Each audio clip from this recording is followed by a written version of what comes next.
एक बार सुंदरवन कस्बे में गर्मी बेहद बढ़ने लगी। सारी फसलें सूखने लगी। अचानक क्या पता मौसम को क्या हो गया था। इस बार बरसात के मौसम में भी आसमान से एक भी बूंद पानी नहीं टपकी। सुंदरवन कस्बे के सारे लोग बेहद परेशान थे। आखिरकार इन्हें पानी के लिए दर दर भटकना पड़ रहा था। पता नहीं इस बार इंद्रदेव हमसे क्यों नाराज हैं। बरसात का मौसम खत्म होने वाला है, फिर भी आसमान में कहीं भी काले बादल नहीं नजर आ रहे। मुझे तो लगता है हमारे प्यारे से सुंदरवन गांव को किसी की नजर लग गई है, तभी ये सब हो रहा है। नहीं तो आज तक ऐसे हालात कभी भी देखने को नहीं मिले थे। मैं तो जब भी सुंदरवन कस्बे का नाम लेती हूँ तो मुझे वो प्यारे प्यारे सुंदर फूल, मन को मोहने वाले नजारे याद आते हैं। राधिका आंखें बंद करती है और आज से 2 साल पहले के सुंदरवन कस्बे को याद करती है। सुंदरवन बहुत ही खूबसूरत लग रहा है। सूर्योदय के वक्त सूरज की पहली किरण पड़ते ही गांव में एक चमक सी हो जाती है। चारों तरफ हरियाली ही हरियाली है। परिंदे सुबह सुबह चहक रहे हैं और खाने की तलाश में आसमान में निकल पड़े हैं। औरतें कुएं से पानी भर कर आ रही हैं। किसान अपने बैलों को लेकर खेतों की ओर बढ़ रहे हैं। बच्चे अपने स्कूल बैग लेकर स्कूल की ओर बढ़ रहे हैं। सभी लोग बेहद खुश दिखाई दे रहे हैं। राधिका एक सुनहरे सपने की तरह इन सब को याद कर रही थी कि तभी वीरेंद्र उसे सपने से जगाता है। अरे कहाँ खो गई? आजकल खुली आंखों से भी ख्वाब देखने लगी हो क्या? सपना नहीं देख रही थी, आज से 2 साल पहले के सुंदरवन को याद कर रही थी। हाँ यार, वो भी क्या दिन थे जब इस गांव में खुशहाली खुशहाली, हरियाली हरियाली और चारों तरफ चकाचौंध थी। लोग इस गांव को देखने के लिए, यहाँ की खूबसूरती देखने के लिए दूर दूर से आया करते थे। और एक आज का दिन है, इस गांव में जीना मुश्किल हो गया है। पता नहीं आगे क्या होगा। फसलें सूख जाने से पूरे कस्बे में अनाज की किल्लत है। किसी के भी घर में इतना राशन नहीं बचा कि वो 1 महीने तक भर पेट खाना खा सके। तुम 1 महीने की बात कर रही हो? हमारे घर में तो ऐसी हालत है कि 1 हफ्ते तक का राशन भी ठीक से नहीं बचा है। मुझे ही पता है कैसे मेरे अब्बू और अम्मी खुद को भूखा रखकर हमारा पेट भर रहे हैं। हे मालिक, हमारी मदद कीजिए, नहीं तो भूख के कारण हमारा ये सुंदरवन शमशान घाट में तब्दील हो जाएगा। मुझे लगता है हमें इस परेशानी को दूर करने के लिए हमें अपने गांव में एक हवन करवाना चाहिए। हाँ, यही सही रहेगा। वीरेंद्र और राधिका कस्बे में जाकर सभी लोगों को हवन के बारे में बताते हैं। सूखे की परेशानी को देखते हुए सभी लोग हवन के लिए तैयार हो जाते हैं।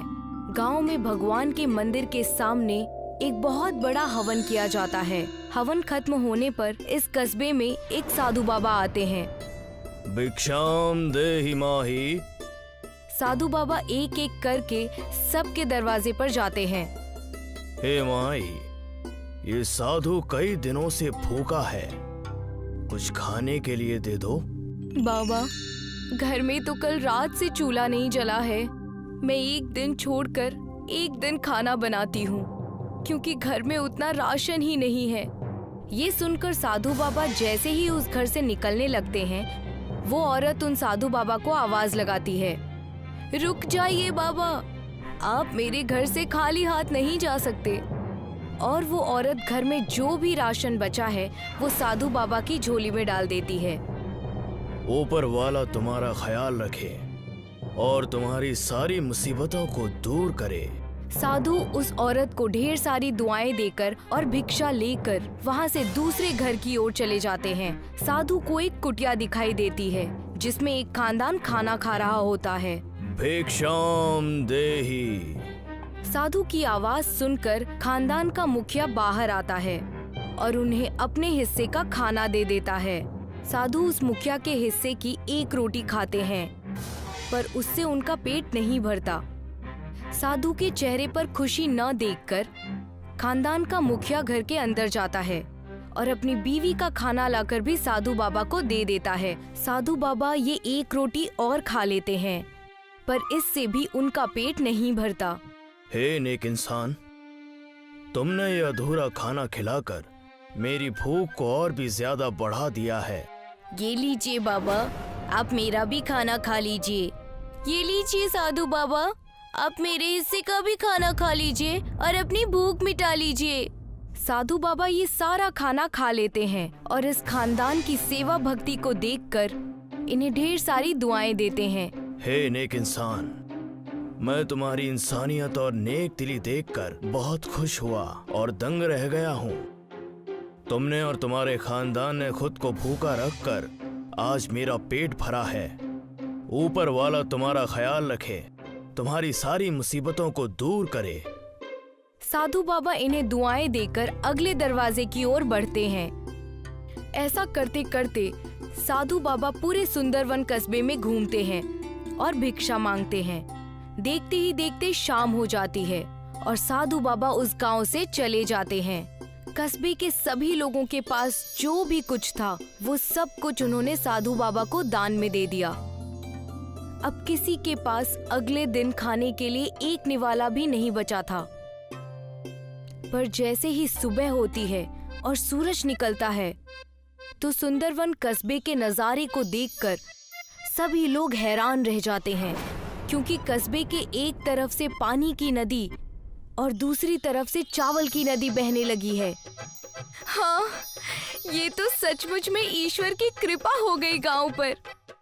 सभी कस्बे वालों ने एक नदी से पानी और दूसरी नदी से चावल लिए और कस्बे में एक बहुत बड़ी दावत रखी गई। ओमकिला अरुणाचल प्रदेश के एक कस्बे में रहती थी जो चाइना बॉर्डर के काफी पास था। ओमकिला के खानदान में उसकी बूढ़ी माँ और उसके 3 बच्चे रहते थे। ओमकिला के खानदान का खर्चा खेती और किसानी से चलता था। क्योंकि ओमकिला का गांव चाइना के पास था, इसीलिए ओमकिला को momos, chow mein, veg hakka noodles, manchow soup जैसे चाइनीज व्यंजन बेहद अच्छी तरह बनाने आते थे। ओमकिला की माँ खेत में काम करती और ओमकिला घर में रहकर ही खाना बनाया करती।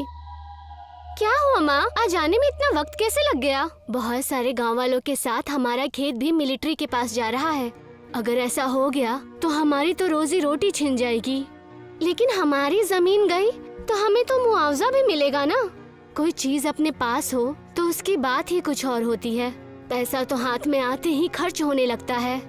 तुम चिंता मत करो माँ, इनकम का कोई दूसरा इंतजाम जरूर हो जाएगा। आज मैंने मोमोज बनाए हैं, अब खा लो। दीदी, आप मोमोज बहुत अच्छी बनाती है, खाकर मजा आ जाता है। छुटुआ, मोमोज तो खूब खा रहा है। जरा ये तो बता, गणित में कितने नंबर आए हैं? 10 में से 0 अंडा। ओमकिला, तू इसे तालीम नहीं देती है क्या? अगर यही हाल रहा तो ये पास ही नहीं हो पाएगा। माँ, इसे किसी अच्छे ट्यूशन की जरूरत है, ये मेरे तालीम देने से नहीं लेता। अगले दिन शाम को घर आकर माँ ने कहा, ओमकिला, हमारी जमीन चली गई, 2 लाख रुपए मिले हैं। क्या हम इन रुपयों से गांव में कोई काम शुरू कर दें? माँ, गांव में तो कोई काम धंधा नहीं है, मैं शहर चली जाती हूँ। कोई काम धंधा सेट हो जाएगा तो मैं आपको पैसे भेजती रहूंगी। लेकिन तू कौन से शहर जाएगी?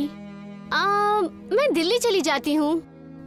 तो विशाखापट्टनम चली जा, वहाँ हमारे गांव का नौरेन काम करता है।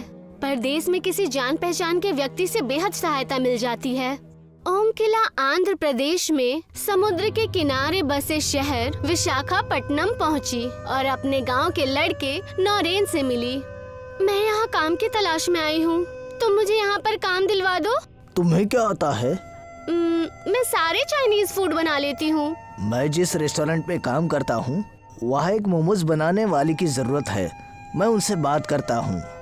नौरेन ने रेस्टोरेंट के मालिक विष्णु से बात की और ओमकिला को मोमोज बनाने का काम मिल गया। रेस्टोरेंट समुद्र के किनारे पर ही था। लोग बीच पर घूमने आते और दावत का लुत्फ उठाते। ओमकिला के हाथ के लजीज मोमोज लोगों को बेहद पसंद आ रहे थे। रेस्टोरेंट के मालिक विष्णु की कमाई दिन दोगुनी रात चौगनी बढ़ रही थी। लेकिन कमाई बढ़ने के साथ विष्णु अपने बावर्चियों की तनख्वाह नहीं बढ़ा रहा था। वो ओमकिला को केवल 10,000 देता था। ओमकिला के लिए बचत करना और अपने घर पैसे भेजना बेहद मुश्किल हो रहा था। मुझे यहाँ आए हुए 6 महीने हो गए। मैं घर पर मुश्किल से 8-10 हजार रुपए ही भेज पाई हूँ। माँ के लिए घर चलाना बेहद मुश्किल हो रहा होगा। अगले दिन ओंकिला ने रेस्टोरेंट के मालिक से कहा, मालिक मेरी सैलरी 15,000 कर दीजिए, मैं घर पर पैसे नहीं भेज पा रही हूँ। तो मैं क्या करूँ? मैंने क्या तुम्हारे परिवार को पालने का ठेका ले रखा है? मैंने तुम्हें काम दिया है, यही मेरा तुम पर बहुत बड़ा एहसान है। सैलरी नहीं बढ़ेगी, जाओ अपना काम करो। उस समय ओंकिला के पास कोई दूसरा रास्ता नहीं था, इसीलिए उसने रेस्टोरेंट में काम करना जारी रखा। रेस्टोरेंट के पास अक्सर एक कुत्ता आया करता था। ओंकिला ने उसका नाम मोती रख दिया था। मोती जब भी आता, ओंकिला उसे 2 मोमोज खाने के लिए देती। एक दिन रेस्टोरेंट के मालिक ने ओंकिला को कुत्ते को मोमोज खिलाते हुए देख लिया। मोमोज बनाने का सामान तुम्हारे बाप के पैसों से नहीं आता, जो तुम कुत्ते को मोमोज खिलाए जा रही हो। 2 मोमोज अगर कुत्ता खा लेगा तो आपका कौन सा नुकसान हो जाएगा? जरा सी बात पर आप मेरे माँ बाप को क्यों बीच में ला रहे हैं? इन मोमोज के पैसे तुम्हारे सैलरी से कटेंगे। उस महीने विष्णु ने ओंकिला को बस 8,000 रुपए दिए। रेस्टोरेंट के मालिक के क्रूर बर्ताव की वजह से ओंकिला ने एक फैसला लिया। ओंकिला ने नौरेन से कहा, मैं यहाँ पर काम छोड़ रही हूँ, अब मैं अपना खुद का बिजनेस स्टार्ट करूँगी। लेकिन उसके लिए तुम्हें काफी सारा सामान खरीदना होगा और एक काउंटर भी चाहिए होगा जिस पर रखकर तुम मोमोज बेच सको। क्या तुम्हारे पास इन्वेस्ट करने के लिए पैसे है? कुछ रुपए हैं मेरे पास और थोड़े तुम दे दो। ओंकिला ने समुद्र के किनारे एक काउंटर पर अपने मोमोज बेचना शुरू कर दिए। अब विष्णु के रेस्टोरेंट पे कम लोग ही मोमोज खाने जाते। बीच पर घूमने वाले ज्यादातर लोग ओंकिला के मोमोज खाते। ओंकिला अब लगभग 20,000 रुपए महीने कमाने लगी थी। विष्णु को ओंकिला के काउंटर पर भीड़ लगी देखकर चिंता होने लगी। अभी तक तो केवल मेरे रेस्टोरेंट पर ही चाइनीज फूड बिकता था, लेकिन इस लड़की ने तो मेरा धंधा ही बंद करवा दिया। किसी दिन ये मेरी तरह रेस्टोरेंट भी खोल सकती है। कांटों का पेड़ बड़ा हो उससे पहले ही उसे उखाड़ देना उचित है। विष्णु एक दिन ओंकिला के पास जाकर बोला, ओंकिला, मेरे नए वर्कर्स अच्छे मोमोज नहीं बना पा रहे। मैं चाहता हूँ तुम मेरे रेस्टोरेंट में वापस आ जाओ। मैं तुम्हारी सैलरी 2,000 बढ़ा दूंगा। नहीं सर, अब मैं 20,000 कमाती हूँ, मुझे अब आपके रेस्टोरेंट में काम करने की जरूरत नहीं है। तो तुम अपना धंधा मेरे रेस्टोरेंट से कहीं दूर शिफ्ट कर लो। क्यों कर लूँ? क्या बीच की सारी जमीन आपके पिताजी की है? ओंकिला के मुंह से उल्टा जवाब सुनकर विष्णु का खून खौलने लगा। आप मोमोज के अलावा और भी चीजें बेचते हैं, आप उन्हीं पर फोकस कीजिए। और अगर आप ऐसा नहीं कर पा रहे हैं तो आप अपना रेस्टोरेंट कहीं और शिफ्ट कर लीजिए। अभी तक ये लड़की मुझसे सैलरी मांगती फिरती थी और अब ये मुझे ही जवाब दे रही है। इसके घमंड को चूर चूर नहीं किया तो मेरा नाम भी विष्णु चंद्र देसाई नहीं। उस रात जब ओंकिला अपने रूम पर पहुंची तो 2 आदमियों ने उसे पकड़ लिया। अगर तुमने अपना धंधा विष्णु भाई के रेस्टोरेंट से अलग नहीं किया तो तुम्हारे और तुम्हारे परिवार के लिए ये अच्छा नहीं होगा। हमारी पहुंच अरुणाचल प्रदेश तक है, तुम्हारे परिवार पर भी हमारी नजर है। दोनों आदमी ओंकिला को धमकाकर वहां से चले गए।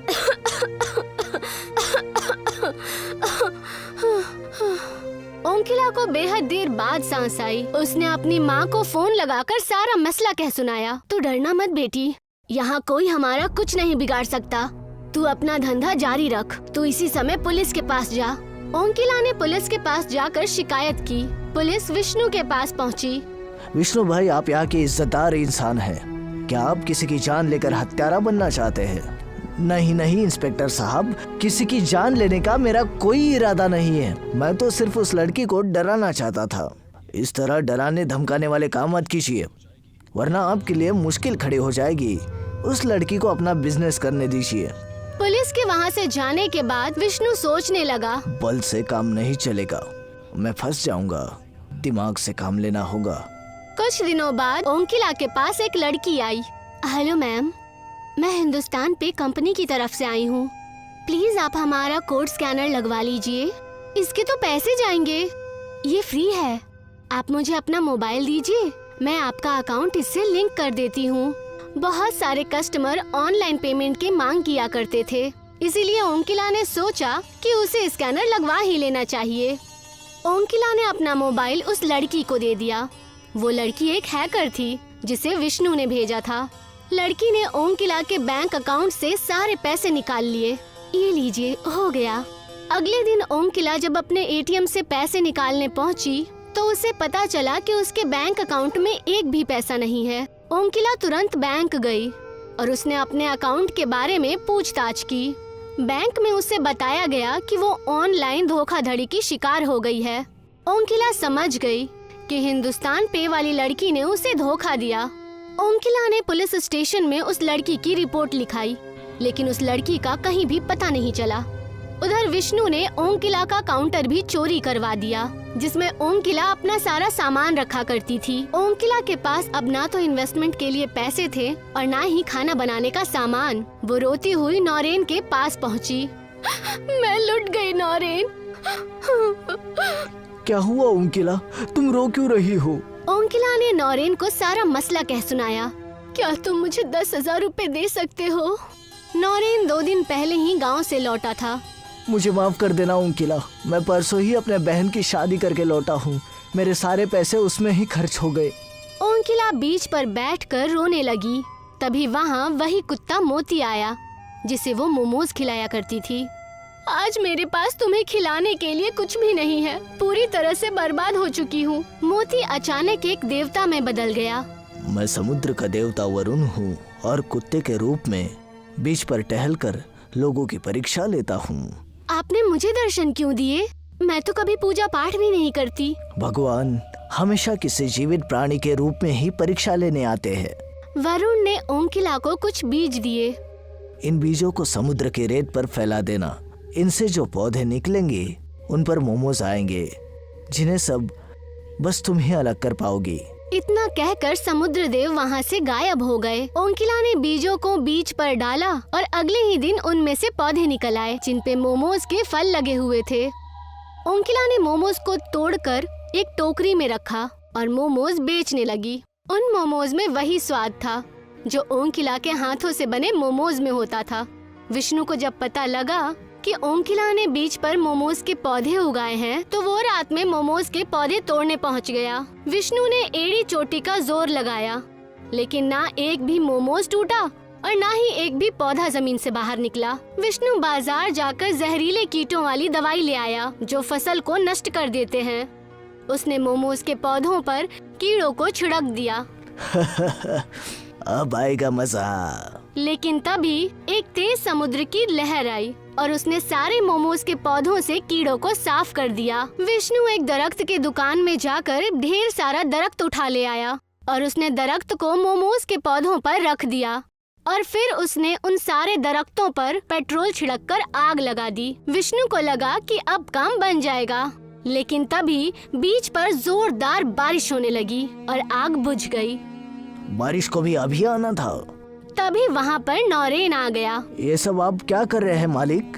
ओंकिला ने मुझे बताया था कि ये मोमोज किसी देवता के वरदान है, कोई इनका कुछ नहीं बिगाड़ सकता। मैं नास्तिक हूँ, मुझ पर इन देवताओं और वरदानों की बातों का कुछ असर नहीं होगा। मैंने अपने जिंदगी में सब कुछ अपनी मेहनत से हासिल किया है और मैं तुम्हें ओंकिला की फ्री के मोमोज को तबाह करके दिखाऊंगा। तभी ओंकिला वहाँ आ गई। विष्णु सर, आप मेरे मोमोज के पौधों को कोई नुकसान मत पहुँचाइए, वरना मैं फिर से पुलिस के पास जाकर आपकी कंप्लेन कर दूंगी। अगर ये बार बार पुलिस के पास गई तो मेरी तो इमेज खराब हो जाएगी। अभी तो यहाँ से चले जाना ही ठीक होगा। तुम गलत समझ रही हो ओंकिला, मैं तो बस यहाँ इन मोमोज को देखने आया था। अगर तुम्हें कोई परेशानी है तो मैं यहाँ से चला जाता हूँ। नौरेन, तुम मेरे साथ आओ। विष्णु नौरेन को साथ लेकर अपने घर पहुँचा। नौरेन, तुझे मेरा एक काम करना है। कैसा काम सर? तू अपने गाँव जा और किसी तरह ओंकिला की माँ और उसके भाइयों को बीमार कर दे। अगर वो बीमार पड़ गए तो ओंकिला को उनकी देखभाल के लिए घर वापस जाना पड़ेगा और इसी तरह ओंकिला रास्ते से हट जाएगी और तुझे मैं इस काम के 50,000 दूंगा और अगर तूने इनकार किया तो मैं तुझे नौकरी से निकाल दूंगा। नौरेन मुसीबत में पड़ गया। उस रात वो सो नहीं पाया। हे भगवान, मैं क्या करूं? मैं नौकरी नहीं छोड़ सकता, नहीं तो मेरे बच्चे भूखे मर जाएंगे। मेरे पास इस काम को पूरा करने के अलावा और कोई चारा नहीं है। आगे जो होगा देखा जाएगा। आखिर मैं ये पाप खुद से तो नहीं कर रहा।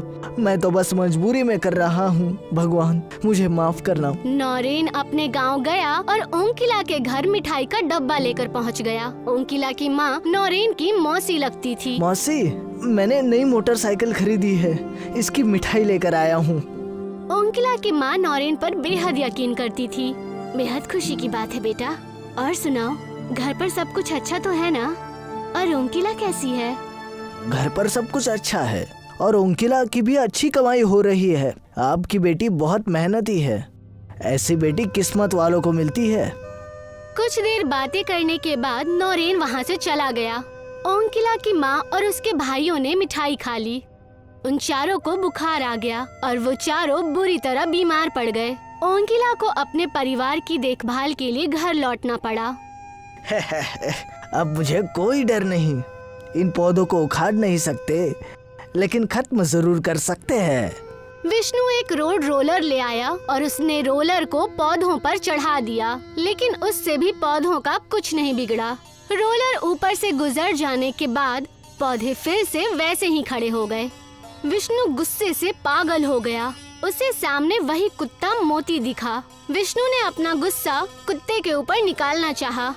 आज मैं इस कुत्ते को जिंदा नहीं छोड़ूंगा।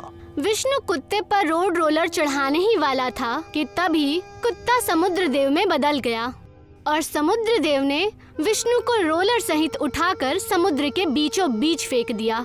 बचाओ बचाओ, मुझे तैरना नहीं आता, कोई मुझे बचाओ। समुद्र देव उसके पास जाकर बोले, मैं तुम्हें बचा सकता हूँ, लेकिन पहले मुझे वचन दो कि ओंकिला के काम में कोई बाधा उत्पन्न नहीं करोगे। मैं वादा करता हूँ, ओंकिला के व्यापार में किसी तरह की बाधा नहीं डालूंगा। उसके पैसे वापस कर दूंगा और उसका काउंटर भी। तब समुद्र देव ने विष्णु को उठाकर समुद्र के किनारे फेंक दिया और वो वहाँ से गायब हो गए। तभी वो ओंकिला के घर पहुँचे और उसके सारे परिवार को ठीक कर दिया। ओंकिला शहर वापस लौट आई और उसका काम पहले की तरह चलने लगा। एक बार सुंदरवन कस्बे में गर्मी बेहद बढ़ने लगी। सारी फसलें सूखने लगी। अचानक क्या पता मौसम को क्या हो गया था। इस बार बरसात के मौसम में भी आसमान से एक भी बूंद पानी नहीं टपकी। सुंदरवन कस्बे के सारे लोग बेहद परेशान थे।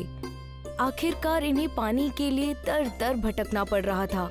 पता नहीं इस बार इंद्रदेव हमसे क्यों नाराज हैं। बरसात का मौसम खत्म होने वाला है, फिर भी आसमान में कहीं भी काले बादल नहीं नजर आ रहे।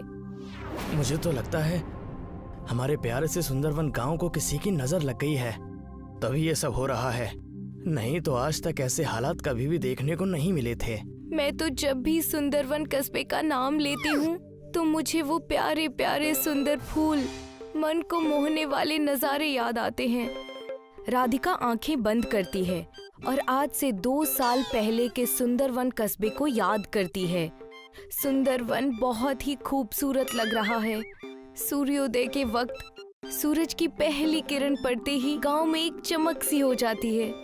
चारों तरफ हरियाली ही हरियाली है। परिंदे सुबह सुबह चहक रहे हैं और खाने की तलाश में आसमान में निकल पड़े हैं। औरतें कुएं से पानी भर कर आ रही हैं। किसान अपने बैलों को लेकर खेतों की ओर बढ़ रहे हैं।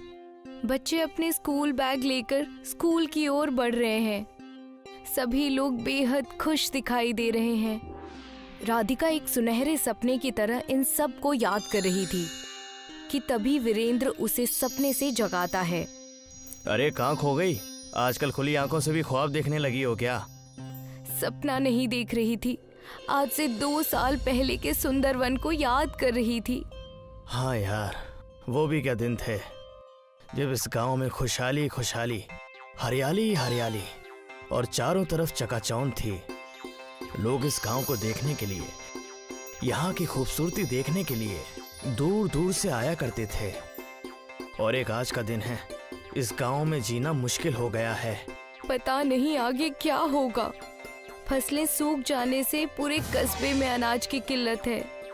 किसी के भी घर में इतना राशन नहीं बचा कि वो 1 महीने तक भर पेट खाना खा सके। तुम 1 महीने की बात कर रही हो?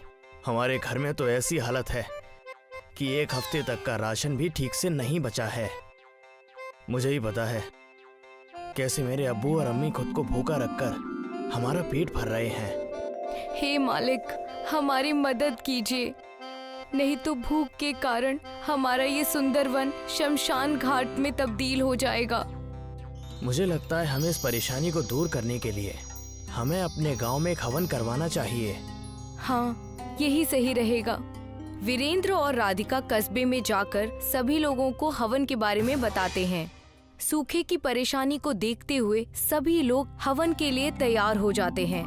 गांव में भगवान के मंदिर के सामने एक बहुत बड़ा हवन किया जाता है। हवन खत्म होने पर इस कस्बे में एक साधु बाबा आते हैं। भिक्षाम देहि माहि। साधु बाबा एक एक करके सबके दरवाजे पर जाते हैं। हे माई, ये साधु कई दिनों से भूखा है, कुछ खाने के लिए दे दो। बाबा, घर में तो कल रात से चूल्हा नहीं जला है। मैं एक दिन छोड़कर एक दिन खाना बनाती हूँ, क्योंकि घर में उतना राशन ही नहीं है। ये सुनकर साधु बाबा जैसे ही उस घर से निकलने लगते हैं, वो औरत उन साधु बाबा को आवाज लगाती है, रुक जाइए बाबा, आप मेरे घर से खाली हाथ नहीं जा सकते। और वो औरत घर में जो भी राशन बचा है वो साधु बाबा की झोली में डाल देती है। ऊपर वाला तुम्हारा ख्याल रखे और तुम्हारी सारी मुसीबतों को दूर करे। साधु उस औरत को ढेर सारी दुआएं देकर और भिक्षा लेकर वहाँ से दूसरे घर की ओर चले जाते हैं। साधु को एक कुटिया दिखाई देती है जिसमें एक खानदान खाना खा रहा होता है। भिक्षाम देहि। साधु की आवाज सुनकर खानदान का मुखिया बाहर आता है और उन्हें अपने हिस्से का खाना दे देता है। साधु उस मुखिया के हिस्से की एक रोटी खाते हैं, पर उससे उनका पेट नहीं भरता। साधु के चेहरे पर खुशी न देखकर खानदान का मुखिया घर के अंदर जाता है और अपनी बीवी का खाना लाकर भी साधु बाबा को दे देता है। साधु बाबा ये एक रोटी और खा लेते हैं, पर इससे भी उनका पेट नहीं भरता। हे नेक इंसान, तुमने ये अधूरा खाना खिलाकर मेरी भूख को और भी ज्यादा बढ़ा दिया है। ये लीजिए बाबा, आप मेरा भी खाना खा लीजिए। ये लीजिए साधु बाबा, आप मेरे हिस्से का भी खाना खा लीजिए और अपनी भूख मिटा लीजिए। साधु बाबा ये सारा खाना खा लेते हैं और इस खानदान की सेवा भक्ति को देखकर इन्हें ढेर सारी दुआएं देते हैं। हे नेक इंसान, मैं तुम्हारी इंसानियत और नेक दिली देखकर बहुत खुश हुआ और दंग रह गया हूँ। तुमने और तुम्हारे खानदान ने खुद को भूखा रखकर आज मेरा पेट भरा है। ऊपर वाला तुम्हारा ख्याल रखे, तुम्हारी सारी मुसीबतों को दूर करे। साधु बाबा इन्हें दुआएं देकर अगले दरवाजे की ओर बढ़ते हैं। ऐसा करते करते साधु बाबा पूरे सुंदरवन कस्बे में घूमते हैं और भिक्षा मांगते हैं। देखते ही देखते शाम हो जाती है और साधु बाबा उस गांव से चले जाते हैं। कस्बे के सभी लोगों के पास जो भी कुछ था वो सब कुछ उन्होंने साधु बाबा को दान में दे दिया। अब किसी के पास अगले दिन खाने के लिए एक निवाला भी नहीं बचा था। पर जैसे ही सुबह होती है और सूरज निकलता है तो सुंदरवन कस्बे के नजारे को देखकर सभी लोग हैरान रह जाते हैं, क्योंकि कस्बे के एक तरफ से पानी की नदी और दूसरी तरफ से चावल की नदी बहने लगी है। हाँ, ये तो सचमुच में ईश्वर की कृपा हो गई गांव पर। सभी कस्बे वालों ने एक नदी से पानी और दूसरी नदी से चावल लिए और कस्बे में एक बहुत बड़ी दावत रखी गई। ओमकिला अरुणाचल प्रदेश के एक कस्बे में रहती थी जो चाइना बॉर्डर के काफी पास था। ओमकिला के खानदान में उसकी बूढ़ी माँ और उसके 3 बच्चे रहते थे। ओमकिला के खानदान का खर्चा खेती और किसानी से चलता था। क्योंकि ओमकिला का गांव चाइना के पास था, इसीलिए ओमकिला को momos, chow mein, veg hakka noodles, manchow soup जैसे चाइनीज व्यंजन बेहद अच्छी तरह बनाने आते थे। ओमकिला की माँ खेत में काम करती और ओमकिला घर में रहकर ही खाना बनाया करती। क्या हुआ माँ, आज आने में इतना वक्त कैसे लग गया? बहुत सारे गांव वालों के साथ हमारा खेत भी मिलिट्री के पास जा रहा है। अगर ऐसा हो गया तो हमारी तो रोजी रोटी छिन जाएगी। लेकिन हमारी जमीन गई तो हमें तो मुआवजा भी मिलेगा ना। कोई चीज अपने पास हो तो उसकी बात ही कुछ और होती है। पैसा तो हाथ में आते ही खर्च होने लगता है। तुम चिंता मत करो माँ, इनकम का कोई दूसरा इंतजाम जरूर हो जाएगा। आज मैंने मोमोज बनाए हैं, अब खा लो। दीदी, आप मोमोज बहुत अच्छी बनाती है, खाकर मजा आ जाता है। छुटुआ, मोमोज तो खूब खा रहा है, जरा ये तो बता गणित में कितने नंबर आए हैं? 10 में से 0 अंडा। ओंकिला, तू इसे तालीम नहीं देती है क्या? अगर यही हाल रहा तो ये पास ही नहीं हो पाएगा। माँ, इसे किसी अच्छे ट्यूशन की जरूरत है, ये मेरे तालीम देने से नहीं लेता। अगले दिन शाम को घर आकर माँ ने कहा, ओंकिला, हमारी जमीन चली गई, 2 लाख रुपए मिले हैं, क्या हम इन रुपयों से गांव में कोई काम शुरू कर दें? माँ, गांव में तो कोई काम धंधा नहीं है, मैं शहर चली जाती हूँ, कोई काम धंधा सेट हो जाएगा तो मैं आपको पैसे भेजती रहूंगी। लेकिन तू कौन से शहर जाएगी? मैं दिल्ली चली जाती हूँ। तो विशाखापट्टनम चली जा, वहाँ हमारे गांव का नौरेन काम करता है। परदेश में किसी जान पहचान के व्यक्ति से बेहद सहायता मिल जाती है। ओंकिला आंध्र प्रदेश में समुद्र के किनारे बसे शहर विशाखापट्टनम पहुंची और अपने गांव के लड़के नौरेन से मिली। मैं यहाँ काम की तलाश में आई हूँ, तुम मुझे यहाँ पर काम दिलवा दो। तुम्हें क्या आता है? मैं सारे चाइनीज फूड बना लेती हूँ। मैं जिस रेस्टोरेंट में काम करता हूँ वहाँ एक मोमोज बनाने वाली की जरूरत है, मैं उनसे बात करता हूँ। नौरेन ने रेस्टोरेंट के मालिक विष्णु से बात की और ओंकिला को मोमोज बनाने का काम मिल गया। रेस्टोरेंट समुद्र के किनारे पर ही था, लोग बीच पर घूमने आते और दावत का लुत्फ उठाते।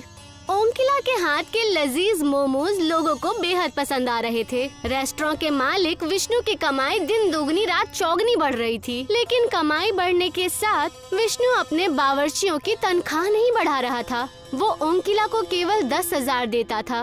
ओंकिला के लिए बचत करना और अपने घर पैसे भेजना बेहद मुश्किल हो रहा था। मुझे यहाँ आए हुए 6 महीने हो गए, मैं घर पर मुश्किल से 8-10 हजार रुपए ही भेज पाई हूँ। माँ के लिए घर चलाना बेहद मुश्किल हो रहा होगा। अगले दिन ओंकिला ने रेस्टोरेंट के मालिक से कहा, मालिक, मेरी सैलरी 15,000 कर दीजिए, मैं घर पर पैसे नहीं भेज पा रही हूँ। तो मैं क्या करूँ? मैंने क्या तुम्हारे परिवार को पालने का ठेका ले रखा है? मैंने तुम्हें काम दिया है, यही मेरा तुम पर बहुत बड़ा एहसान है। सैलरी नहीं बढ़ेगी, जाओ अपना काम करो। उस समय ओंकिला के पास कोई दूसरा रास्ता नहीं था, इसीलिए उसने रेस्टोरेंट में काम करना जारी रखा। रेस्टोरेंट के पास अक्सर एक कुत्ता आया करता था। ओंकिला ने उसका नाम मोती रख दिया था। मोती जब भी आता, ओंकिला उसे 2 मोमोज खाने के लिए देती। एक दिन रेस्टोरेंट के मालिक ने ओंकिला को कुत्ते को मोमोज खिलाते हुए देख लिया। मोमोज बनाने का सामान तुम्हारे बाप के पैसों से नहीं आता, जो तुम कुत्ते को मोमोज खिलाए जा रही हो। 2 मोमोज अगर कुत्ता खा लेगा तो आपका कौन सा नुकसान हो जाएगा? जरा सी बात पर आप मेरे माँ बाप को क्यों बीच में ला रहे हैं? इन मोमोज के पैसे तुम्हारे सैलरी से कटेंगे। उस महीने विष्णु ने ओंकिला को बस 8,000 रुपए दिए। रेस्टोरेंट के मालिक के क्रूर बर्ताव की वजह से ओंकिला ने एक फैसला लिया। ओंकिला ने नौरेन से कहा, मैं यहाँ पर काम छोड़ रही हूँ, अब मैं अपना खुद का बिजनेस स्टार्ट करूँगी। लेकिन उसके लिए तुम्हें काफी सारा सामान खरीदना होगा और एक काउंटर भी चाहिए होगा जिस पर रखकर तुम मोमोज बेच सको। क्या तुम्हारे पास इन्वेस्ट करने के लिए पैसे है? कुछ रुपए है मेरे पास और थोड़े तुम दे दो। ओंकिला ने समुद्र के किनारे एक काउंटर पर अपने मोमोज बेचना शुरू कर दिए। अब विष्णु के रेस्टोरेंट पे कम लोग ही मोमोज खाने जाते। बीच पर घूमने वाले ज्यादातर लोग ओंकिला के मोमोज खाते। ओंकिला अब लगभग 20,000 रुपए महीने कमाने लगी थी। विष्णु को ओंकिला के काउंटर पर भीड़ लगी देखकर चिंता होने लगी। अभी तक तो केवल मेरे रेस्टोरेंट पर ही चाइनीज फूड बिकता था, लेकिन इस लड़की ने तो मेरा धंधा ही बंद करवा दिया। किसी दिन ये मेरी तरह रेस्टोरेंट भी खोल सकती है। कांटों का पेड़ बड़ा हो उससे पहले ही उसे उखाड़ देना उचित है। विष्णु एक दिन ओंकिला के पास जाकर बोला, ओंकिला, मेरे नए वर्कर्स अच्छे मोमोज नहीं बना पा रहे। मैं चाहता हूँ तुम मेरे रेस्टोरेंट में वापस आ जाओ। मैं तुम्हारी सैलरी 2,000 बढ़ा दूंगा। नहीं सर, अब मैं 20,000 कमाती हूँ, मुझे अब आपके रेस्टोरेंट में काम करने की जरूरत नहीं है। तो तुम अपना धंधा मेरे रेस्टोरेंट से कहीं दूर शिफ्ट कर लो। क्यों कर लूँ? क्या बीच की सारी जमीन आपके पिताजी की है? ओंकिला के मुंह से उल्टा जवाब सुनकर विष्णु का खून खौलने लगा। आप मोमोज के अलावा और भी चीजें बेचते हैं, आप उन्हीं पर फोकस कीजिए। और अगर आप ऐसा नहीं कर पा रहे हैं तो आप अपना रेस्टोरेंट कहीं और शिफ्ट कर लीजिए।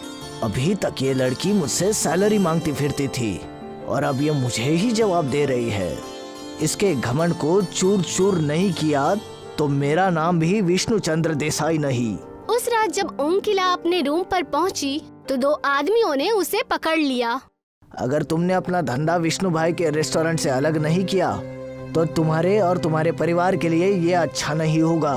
हमारी पहुंच अरुणाचल प्रदेश तक है, तुम्हारे परिवार पर भी हमारी नजर है। दोनों आदमी ओंकिला को धमकाकर वहां से चले गए।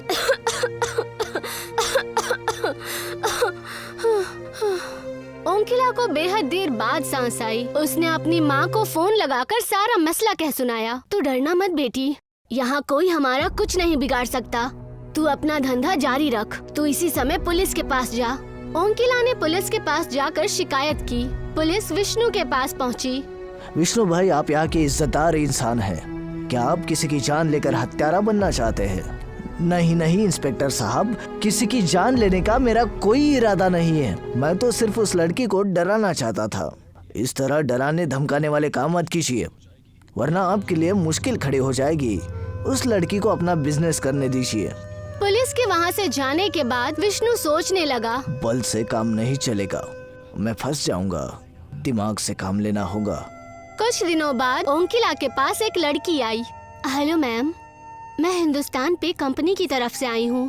प्लीज आप हमारा कोड स्कैनर लगवा लीजिए।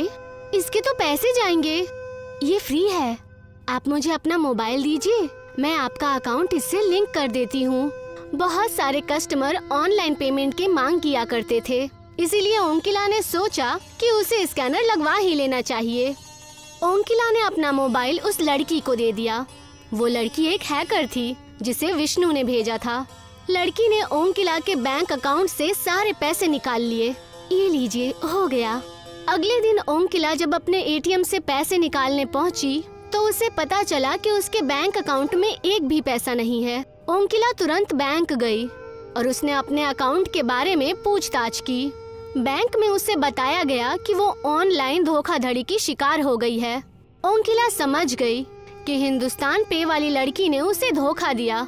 ओंकिला ने पुलिस स्टेशन में उस लड़की की रिपोर्ट लिखाई, लेकिन उस लड़की का कहीं भी पता नहीं चला। उधर विष्णु ने ओंकिला का काउंटर भी चोरी करवा दिया, जिसमें ओंकिला अपना सारा सामान रखा करती थी। ओंकिला के पास अब ना तो इन्वेस्टमेंट के लिए पैसे थे और ना ही खाना बनाने का सामान। वो रोती हुई नौरेन के पास पहुंची। मैं लुट गई नौरेन। क्या हुआ ओंकिला, तुम रो क्यों रही हो? ओंकिला ने नौरेन को सारा मसला कह सुनाया। क्या तुम मुझे 10,000 रुपए दे सकते हो? नौरेन 2 दिन पहले ही गांव से लौटा था। मुझे माफ कर देना ओंकिला, मैं परसों ही अपने बहन की शादी करके लौटा हूँ। मेरे सारे पैसे उसमें ही खर्च हो गए। ओंकिला बीच पर बैठकर रोने लगी। तभी वहाँ वही कुत्ता मोती आया, जिसे वो मोमोज खिलाया करती थी। आज मेरे पास तुम्हें खिलाने के लिए कुछ भी नहीं है, पूरी तरह से बर्बाद हो चुकी हूँ। मोती अचानक एक देवता में बदल गया। मैं समुद्र का देवता वरुण हूँ और कुत्ते के रूप में बीच पर टहलकर लोगों की परीक्षा लेता हूँ। आपने मुझे दर्शन क्यों दिए? मैं तो कभी पूजा पाठ भी नहीं करती। भगवान हमेशा किसी जीवित प्राणी के रूप में ही परीक्षा लेने आते हैं। वरुण ने ओंकिला को कुछ बीज दिए। इन बीजों को समुद्र के रेत पर फैला देना। इनसे जो पौधे निकलेंगे उन पर मोमोज आएंगे, जिन्हें सब बस तुम ही अलग कर पाओगी। इतना कहकर समुद्र देव वहाँ से गायब हो गए। ओंकिला ने बीजों को बीज पर डाला और अगले ही दिन उनमें से पौधे निकल आए, जिन पे मोमोज के फल लगे हुए थे। ओंकिला ने मोमोज को तोड़कर एक टोकरी में रखा और मोमोज बेचने लगी। उन मोमोज में वही स्वाद था जो ओंकिला के हाथों से बने मोमोज में होता था। विष्णु को जब पता लगा कि ओंकिला ने बीज पर मोमोज के पौधे उगाए हैं, तो वो रात में मोमोज के पौधे तोड़ने पहुंच गया। विष्णु ने एड़ी चोटी का जोर लगाया, लेकिन ना एक भी मोमोज टूटा और ना ही एक भी पौधा जमीन से बाहर निकला। विष्णु बाजार जाकर जहरीले कीटों वाली दवाई ले आया, जो फसल को नष्ट कर देते हैं। उसने मोमोज के पौधों पर कीड़ों को छिड़क दिया। अब आएगा मजा। लेकिन तभी एक तेज समुद्र की लहर आई और उसने सारे मोमोज के पौधों से कीड़ों को साफ कर दिया। विष्णु एक दरख्त के दुकान में जाकर ढेर सारा दरख्त उठा ले आया और उसने दरख्त को मोमोज के पौधों पर रख दिया और फिर उसने उन सारे दरख्तों पर पेट्रोल छिड़ककर आग लगा दी। विष्णु को लगा कि अब काम बन जाएगा, लेकिन तभी बीच पर जोरदार बारिश होने लगी और आग बुझ गई। बारिश को भी अभी आना था। तभी वहाँ पर नौरेन आ गया। ये सब आप क्या कर रहे हैं मालिक? अंकिला ने मुझे बताया था कि ये मोमोज किसी देवता के वरदान है, कोई इनका कुछ नहीं बिगाड़ सकता। मैं नास्तिक हूँ, मुझ पर इन देवताओं और वरदानों की बातों का कुछ असर नहीं होगा। मैंने अपनी जिंदगी में सब कुछ अपनी मेहनत से हासिल किया है और मैं तुम्हें ओंकिला की फ्री के मोमोज को तबाह करके दिखाऊंगा। तभी ओंकिला वहाँ आ गई। विष्णु सर, आप मेरे मोमोज के पौधों को कोई नुकसान मत पहुँचाइए, वरना मैं फिर से पुलिस के पास जाकर आपकी कंप्लेन कर दूंगी। अगर ये बार बार पुलिस के पास गई तो मेरी तो इमेज खराब हो जाएगी। अभी तो यहाँ से चले जाना ही ठीक होगा। तुम गलत समझ रही हो अंकिला, मैं तो बस यहाँ इन मोमोज को देखने आया था। अगर तुम्हें कोई परेशानी है तो मैं यहाँ से चला जाता हूँ। नौरेन, तुम मेरे साथ आओ। विष्णु नौरेन को साथ लेकर अपने घर पहुँचा। नौरेन, तुझे मेरा एक काम करना है। कैसा काम सर? तू अपने गाँव जा और किसी तरह अंकिला की माँ और उसके भाइयों को बीमार कर दे। अगर वो बीमार पड़ गए तो अंकिला को उनकी देखभाल के लिए घर वापस जाना पड़ेगा और इसी तरह अंकिला रास्ते से हट जाएगी और तुझे मैं इस काम के 50,000 दूंगा और अगर तूने इनकार किया तो मैं तुझे नौकरी से निकाल दूंगा। नौरेन मुसीबत में पड़ गया। उस रात वो सो नहीं पाया। हे भगवान, मैं क्या करूं? मैं नौकरी नहीं छोड़ सकता, नहीं तो मेरे बच्चे भूखे मर जाएंगे। मेरे पास इस काम को पूरा करने के अलावा और कोई चारा नहीं है। आगे जो होगा देखा जाएगा। आखिर मैं ये पाप खुद से तो नहीं कर रहा, मैं तो बस मजबूरी में कर रहा हूँ। भगवान, मुझे माफ करना। नौरेन अपने गांव गया और ओंकिला के घर मिठाई का डब्बा लेकर पहुँच गया। ओंकिला की माँ नौरेन की मौसी लगती थी। मौसी, मैंने नई मोटरसाइकिल खरीदी है, इसकी मिठाई लेकर आया हूँ। ओंकिला की माँ नौरेन पर बेहद यकीन करती थी। बेहद खुशी की बात है बेटा। और सुनाओ, घर पर सब कुछ अच्छा तो है ना? और ओंकिला कैसी है? घर पर सब कुछ अच्छा है और ओंकिला की भी अच्छी कमाई हो रही है। आपकी बेटी बहुत मेहनती है, ऐसी बेटी किस्मत वालों को मिलती है। कुछ देर बातें करने के बाद नौरेन वहाँ से चला गया। ओंकिला की माँ और उसके भाइयों ने मिठाई खा ली। उन चारों को बुखार आ गया और वो चारों बुरी तरह बीमार पड़ गए। ओंकिला को अपने परिवार की देखभाल के लिए घर लौटना पड़ा। अब मुझे कोई डर नहीं। इन पौधों को उखाड़ नहीं सकते, लेकिन खत्म जरूर कर सकते हैं। विष्णु एक रोड रोलर ले आया और उसने रोलर को पौधों पर चढ़ा दिया, लेकिन उससे भी पौधों का कुछ नहीं बिगड़ा। रोलर ऊपर से गुजर जाने के बाद पौधे फिर से वैसे ही खड़े हो गए। विष्णु गुस्से से पागल हो गया। उसे सामने वही कुत्ता मोती दिखा। विष्णु ने अपना गुस्सा कुत्ते के ऊपर निकालना चाहा। आज मैं इस कुत्ते को जिंदा नहीं छोड़ूंगा। विष्णु कुत्ते पर रोड रोलर चढ़ाने ही वाला था कि तभी कुत्ता समुद्र देव में बदल गया और समुद्र देव ने विष्णु को रोलर सहित उठाकर समुद्र के बीचों बीच फेंक दिया। बचाओ, बचाओ, मुझे तैरना नहीं आता, कोई मुझे बचाओ। समुद्र देव उसके पास जाकर बोले, मैं तुम्हें बचा सकता हूँ, लेकिन पहले मुझे वचन दो कि ओंकिला के काम में कोई बाधा उत्पन्न नहीं करोगे। मैं वादा करता हूँ, ओंकिला के व्यापार में किसी तरह की बाधा नहीं डालूंगा। उसके पैसे वापस कर दूंगा और उसका काउंटर भी। तब समुद्र देव ने विष्णु को उठाकर समुद्र के किनारे फेंक दिया और वो वहाँ से गायब हो गए। तभी वो ओंकिला के घर पहुँचे और उसके सारे परिवार को ठीक कर दिया। ओंकिला शहर वापस लौट आई और उसका काम पहले की तरह चलने लगा।